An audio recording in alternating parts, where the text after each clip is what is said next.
I'm Dr. Parul Singla. I will be taking today's lecture on risk management in clinical labs. So, first of all,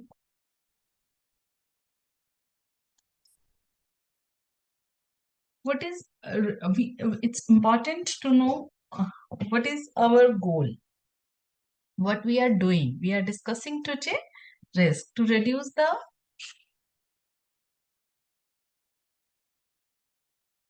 adverse consequences to an acceptable level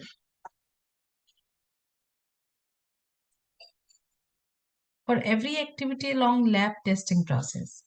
First thing is the target, objective, goal, output to be reached.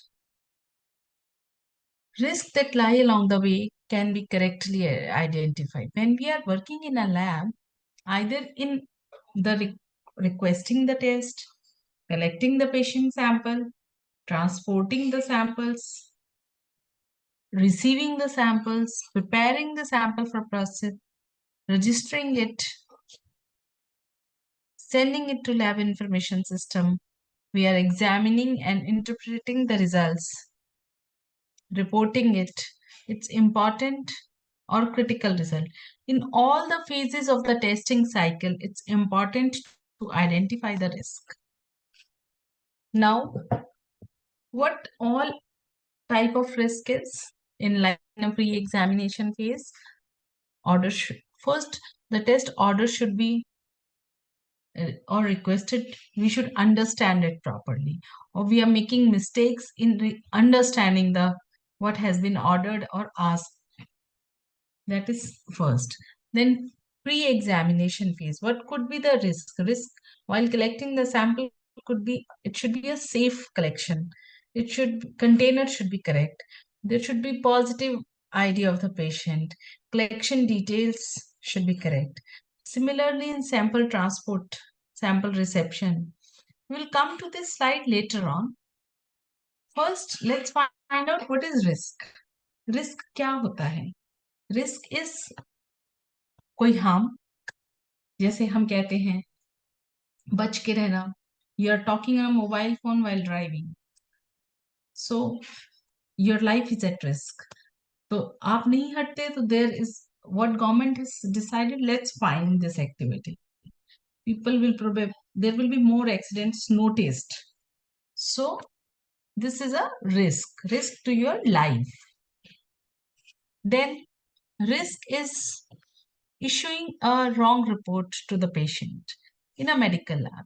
If you issue a wrong report, now that wrong report kahan se aa sakti hai? That wrong report could be you have ordered the wrong test, you have collected the sample of a wrong patient, you have not checked the ID while collecting it, or you have not prepared the, you have not asked the details, you have collected in a wrong container, so order of draw is not, your staff is not knowing that, or you have analyzed it, you have not maintained your machine. So there could be n number of causes, risk for issuing the wrong report.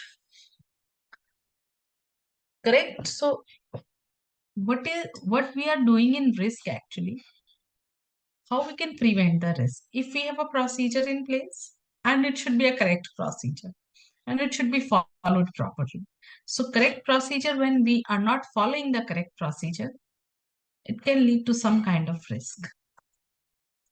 Then procedure needs improvement. If we have written a procedure, but still there is some problem is coming, then there is a need of improvement in that procedure. There is an ISO standard 22367, which is pertaining to medical laboratories, and it describes the application of risk management to medical laboratories. So there is a separate ISO standard 22367 in which a detailed application of risk management in medical labs has been discussed. Similarly, in CLSI document EP18A2, it discusses the risk management techniques to identify and control the error sources. So, risk management techniques, how to manage the risk, the techniques of managing the risk, to identify it, to control the error, has been discussed. These are approved guidelines. Then it has been discussed in ISO 15189-2022 medical labs requirement for quality and competence. The stress of this new standard is more on the risk.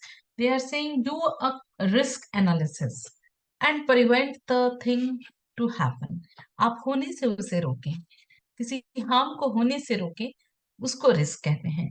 देखते हैं कि अब ISO 15189-2022 के in which clauses they have discussed the risk management. First in clause 5.6, they say lab management shall establish, implement, आपको establish करना है management को, implement भी करना है, maintain भी करना है, processes for identifying risk of harm to patients. So it is the lab management's responsibility. They will establish a procedure or a process for risk management. They will implement that process and maintain that process, which helps them in identifying the risk at the correct time and harm to patient or and opportunities for improved patient care, which gives you opportunities that help in improving the patient care associated with its examination and activities, and develop actions to address both risk and opportunities for improvement. So it is the management's responsibility to make a process, implement it, maintain that process, identify the risk, and take an action against it. The lab director shall ensure, it will be the responsibility of the lab director or the lab management that it ensure that these processes are evaluated for effectiveness and modified when identified as being ineffective. तो standard ये कहता है कि आपने एक risk को identify किया, उसका रिस्क कंट्रोल किया, एडिशनल रिस्क भी कंट्रोल किया, लेकिन एट द सेम टाइम आपने एक्शन ले लिया, बट आप उसका इवैल्यूएशन, उसकी इफेक्टिवनेस को इवैल्यूएट कीजिए. अगर आपको लग रहा है, लेट सपोज आपने कोई एक कलेक्शन के ऑर्डर ऑफ ड्रॉ में there is frequent problems are coming, आपने सब लोगों को पहले से ही एनालाइज रिस्क असेसमेंट कैलकुलेट किया, आपको पता लगा कि there is one person who is little unsure about the order of draw, so you take a corrective action, you took a training on that. Now evaluate its effective, sorry sorry evaluate its effectiveness.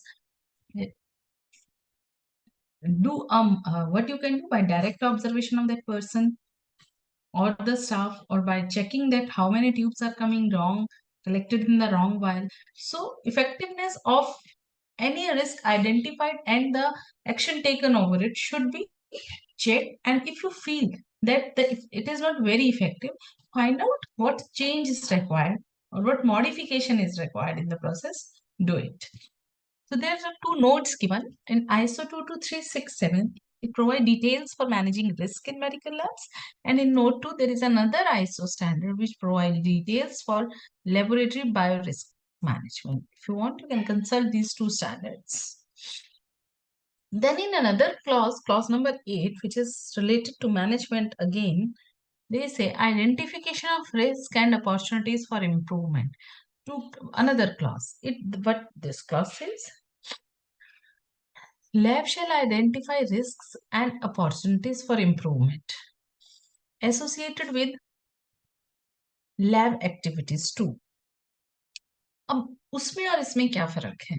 Now in 5.6, risk management, it will be the responsibility of the director who will ensure the effectiveness of the risk and modification in the processes. They will establish, implement, and maintain those processes. While in 8.5.1, lab shall identify the risk and opportunities for improvement associated with lab activities to prevent or reduce undesired impacts and potential failures in lab activities. If, let's say, while collecting the sample, some tap came out. So you did the risk analysis of the entire civil work. You took an action that some civil work is required in few areas. You send this application to the management. Now it should be done or not. You have checked it was done, but it was not done properly. So you talk to the management, prevent or reduce the undesired impacts and potential failures. Failure in the lab activity. Achieve improvements by acting on opportunities. Assure that management system achieve its intended. Go and talk to the management. Tell them this was the risk identified. These were the actions taken, but still there is some lacking. So we want to achieve the intended results. Then mitigate the risk to patient care. Help achieve the purpose and objectives of the lab. If the purpose and objectives of the lab is clear, they want to do quality work without harming any patient or any employee, then try to achieve that by doing the risk analysis. Then in another clause, 8.5.2, acting on risk and opportunity for improvement. Lab shall prioritize and act on the identified risk. This we have added in the last two clauses also. As to taken to address risk shall be proportional to the potential impact on lab examination results. Read this line carefully. Actions taken to address risks shall be proportional to the potential impact on lab examination results as well as patient and personal safety. So you have to calculate the severity of the uh, risk you have analyzed. You should be knowing its probability also. So only then you can find out the proportional to the potential impact. So there should be a proportion to the potential impact on lab examination or patient or clinical impact. Lab shall record decisions made. What lab should do?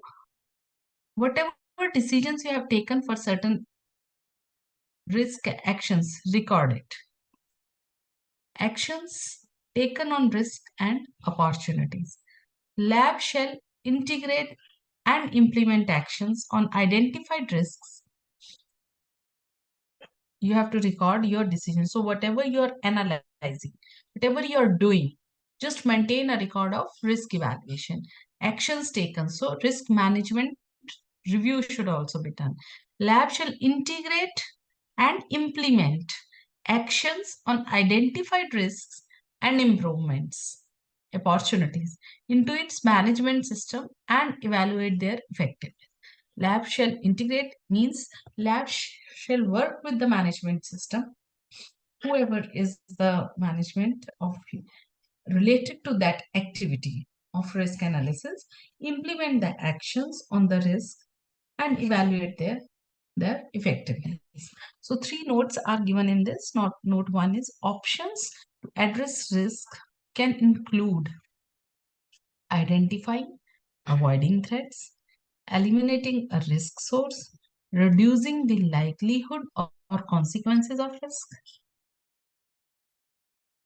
transferring a risk, taking a risk in order to pursue an opportunity for improvement, or retaining risk by informed decision.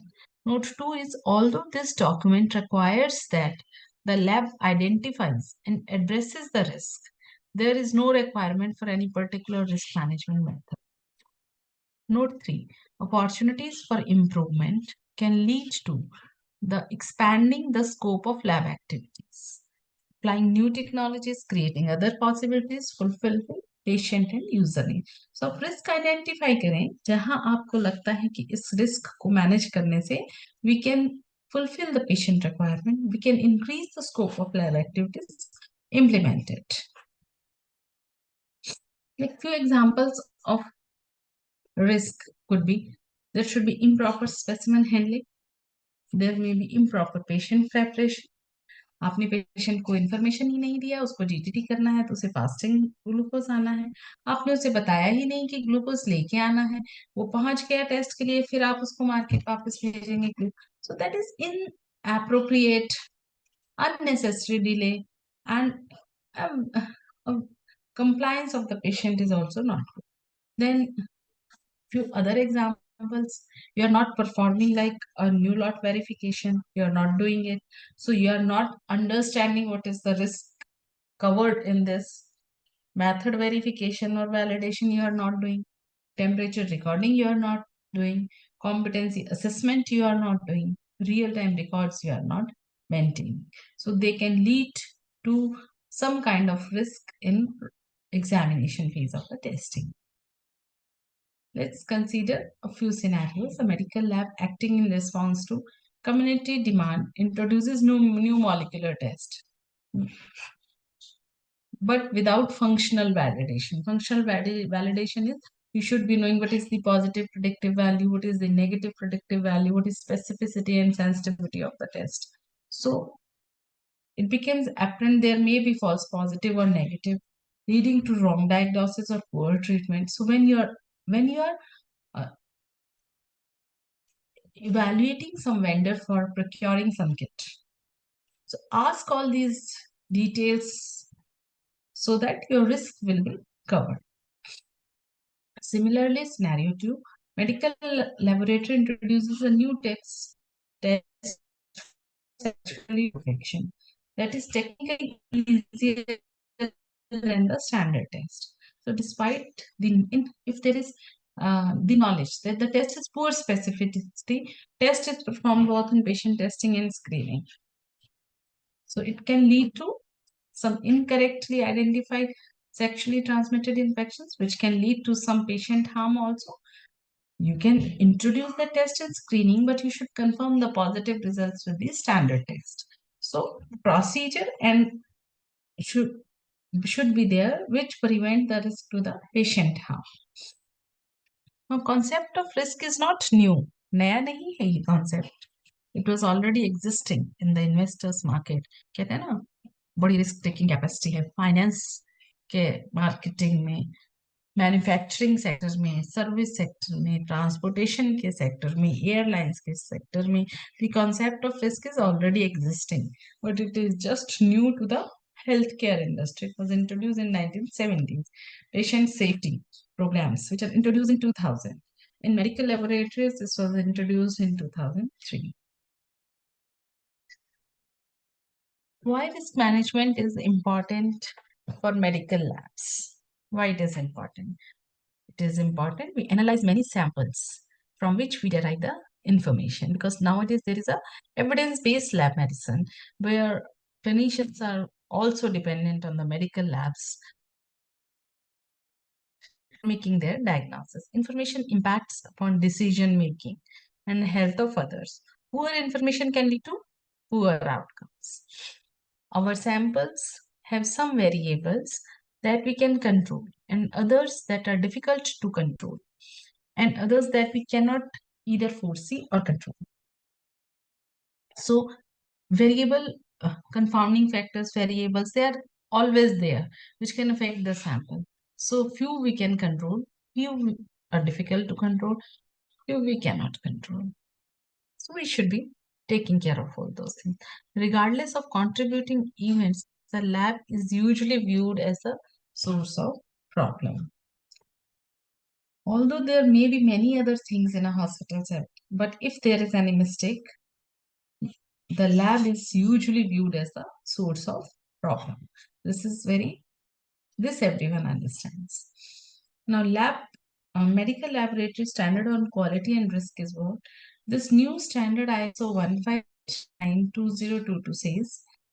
Now, what is the medical lab requirements for quality and competence?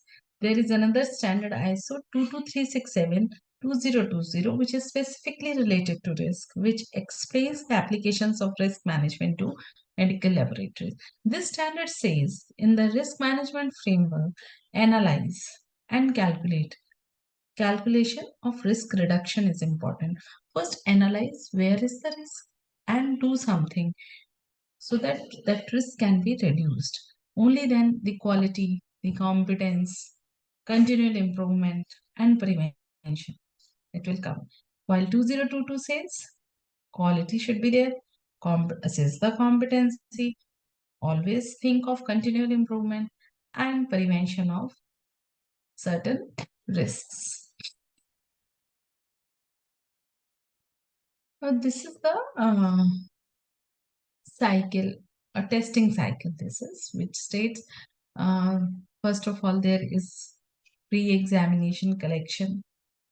First of all, there is a patient who is coming. Some test has been ordered by the clinician. There may be pre-examination collection and transport of the sample. When sample examination was performed and a report was generated, that report will go to the doctor. So this is the pre-examination phase from ordering till we perform receive the sample. This is the analytical phase, and this is the post-analytical phase. Now, this phase of testing cycle, which is the analytical phase, is precise. There are less errors, less analytical errors. Maximum errors have been noted in this phase, pre-examination phase, and then in the post-examination phase. Automation has reduced technical errors. Risk management in lab is what the standard says, it's a process. So if I go as per the standard guidelines 22367, how they explain this risk management process. They say there should be a risk management plan. Then there should be risk analysis, its evaluation, its control, its management review, and its monitoring. They are given in various subchapters, 3.1 in the standard 22367. First is risk management plan, alignment of risk assessment of new or change process with laboratory's overall risk management plan. First, you align it with the according to the lab activities. Then, second is risk analysis. Identify the areas of potential hazards, that is situations, harms to quality and patient safety. Harms to quality and patient safety. Then evaluate. आपने analyse कर लिया, evaluate करें कितनी severity है उसकी, क्या probability है उसकी, determination of risk acceptability, determine करें क्या वो रिस्क एक्सेप्टेबल है, क्या वो सीवियर है, क्या उसका इम्पैक्ट बहुत है, क्या उसकी प्रोबेबिलिटी बहुत है, रिस्क कितना है, और उस एक्टिविटी को करने से although there is a risk पर बेनिफिट कितना है, right. Then risk control. Whatever you have identified and evaluated, according to your evaluation criteria, do the control measure. So there should be a control on the how we will control that risk. Then evaluation of residual risk. So a residual risk फिर भी कुछ risk हो सकता है. Any additional control you can, if you can implement. Identification of risk control options and evaluation of residual risk, which we have discussed. Risk management review, confirmation of overall residual risk acceptability. Once you have taken an action, so this is basically checking the effectiveness of the risk, is confirmation of the overall residual risk acceptability. Then monitoring. Then take another new activity and monitor the risk. And monitoring of process performance through internal and external indicators. Then step one, we have discussed there should be a plan, then there will be analysis, then evaluation of all the risk potential failures that we have listed. How many have already been addressed? Are they effective? How do we know? What remains to be addressed? You have to ask many questions to be addressed. How severe are they in terms of adverse effect? How frequently, like severity and probability is which I have discussed in the last slide, is how frequently it is happening. Do we have a detection mechanism for it? It is the process of comparing estimated risk against given risk criteria to determine acceptability of the risk.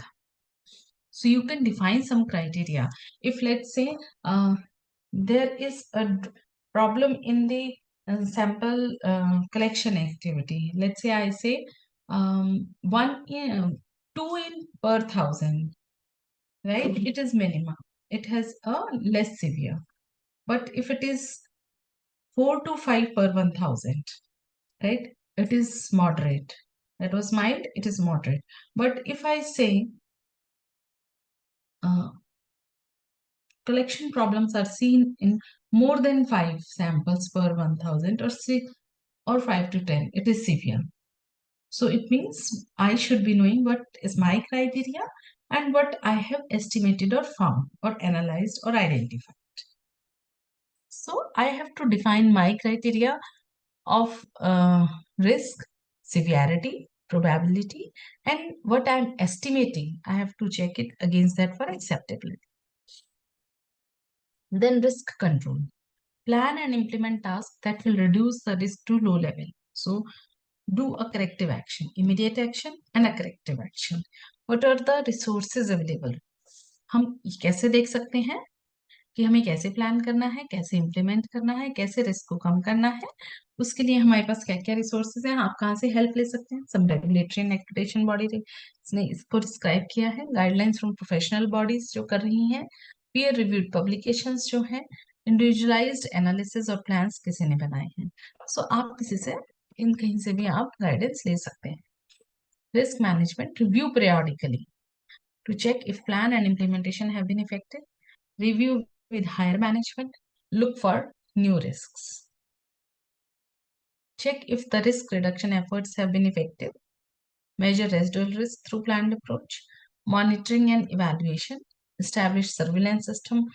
Monitor indicators. Detect changes in risk profile. Risk management shall be incorporated in documented quality management system at appropriate places. This is a fishbone diagram. These are the various activities for which you can do a risk analysis in the lab. Like for specimen integrity, you can check. You are saying, I am keeping my sample for a week for any add-on test, for any other test, for any research activity, but check the integrity of the sample. Sample identification, patient identification is what are the errors related to patient identification or specimen identification. Then in the environment, whether temperature monitoring of your sample storage fridge is correct, for your -20 is correct or not, everyone is filling it up or not, if there is any error coming or it is on a higher side, right? So you should take a risk analysis. If my acceptable criteria is 2 to 8 degree for some temperature of the fridge, but it is showing me 7. I should monitor it. I should find out, okay, is there a risk that this fridge will suddenly go in the night? Temperature will be high and all my reagents kept in this fridge will spoil. So check it, analyze it. Before any harm occur, take action on that. Some reagent expiry. Let's say you have received few kits, four kits of different lot for a test. So you store in jar and you see few kits get expired. Now do a risk analysis there before it you come to know it is expired. Ask your store manager what is the expiry we are receiving for our reagents. Accept the kits whose minimum expiry is 6 months or 3 months or 4 months. According to the consumption of the test, you can define that.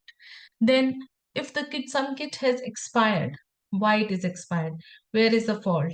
If different lot number kits available with different expiry and someone has not noticed in the store, so there may be some process or procedure, change in procedure is required. You need to put a stamp, a store in charge need to sign over there to prevent the expiry of the kit. She should write it somewhere, and who is receiving the kit also should write it somewhere. So this is how you can implement the action taken on the risk analyzed. Then preparation and storage of the reagent. Then test system there may be maintenance. Regarding the maintenance of the equipment or calibration of the equipment, it was yearly, but you are not doing it, you are not informing to the company, or company saying you will do in the next month, you're accepting it. So you should be sure about your processes, that if it is need to be done yearly, it need to be done yearly. Then testing personnel.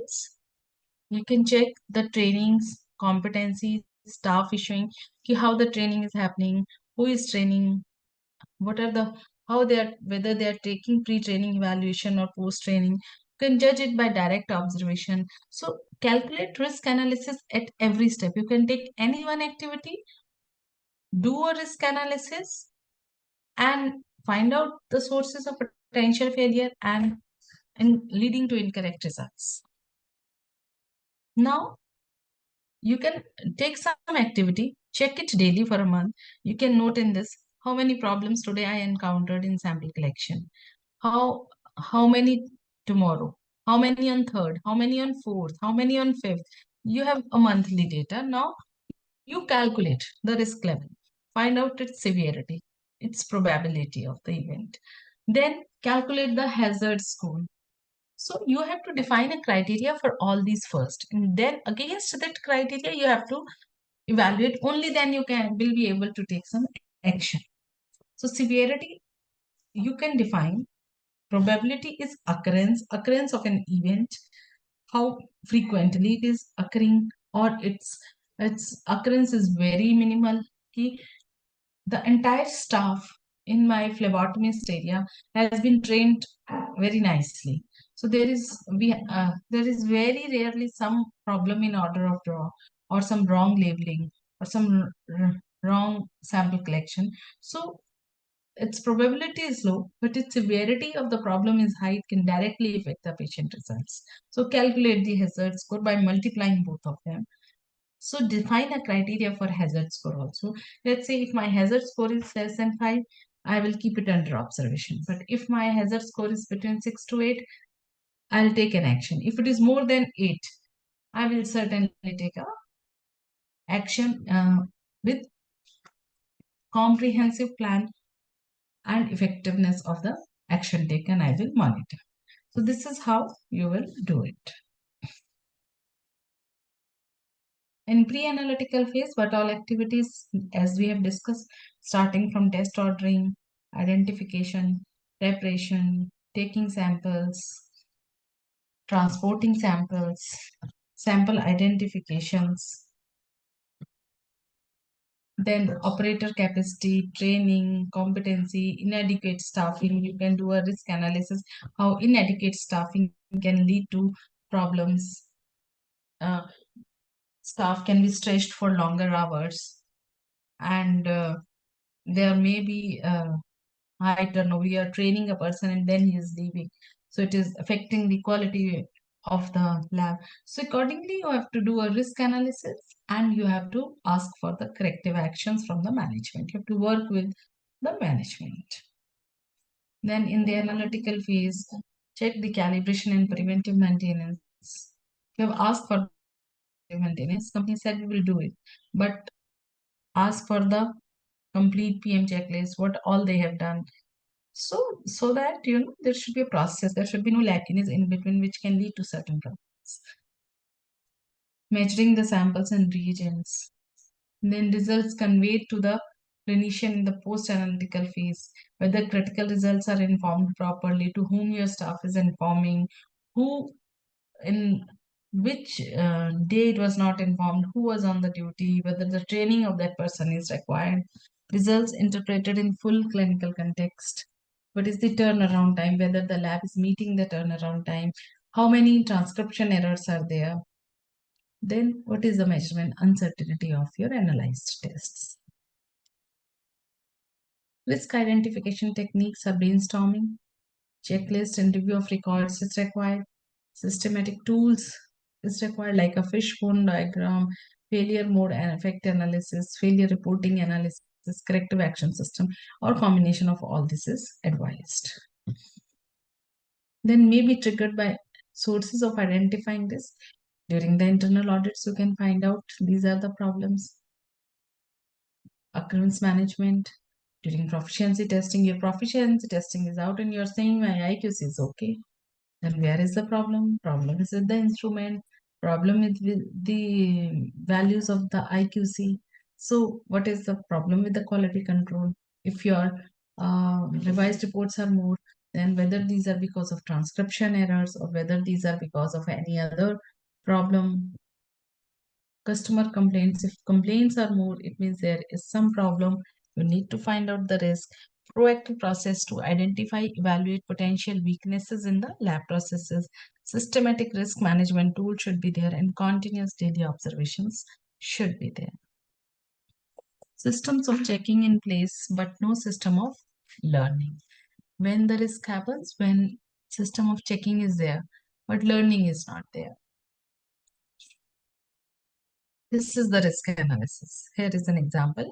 The sample was collected on 23rd March, but received in the lab on 25th March. There is a delay in 60 hours. So find out what is the reason for it.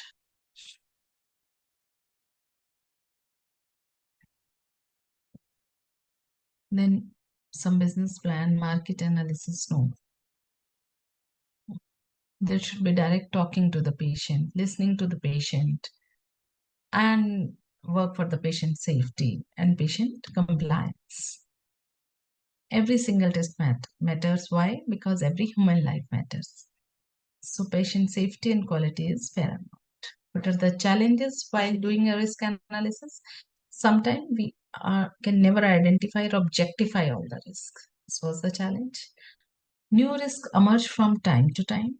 So that's why risk evaluation, identification, management should be a continuous process. It should be done. mm, it should be under observation every time, and we should have minimum frequency of once in a month. We should do some kind risk analysis of some kind of activity. Many risks decided to be non-actionable may have a huge cumulative effect. Leadership commitment at all levels is required, and it is a non-blaming culture. You have analyzed wrong, but he has specifically targeted me. So these are the challenges while doing a risk analysis. These are the standard guidelines you can follow. Risk is the effect of uncertainty on objectives, as written in ISO 31000 2010 Risk Management Principles and Guidelines, ISO 14971 Medical Devices, Application of Risk Management of Medical Devices,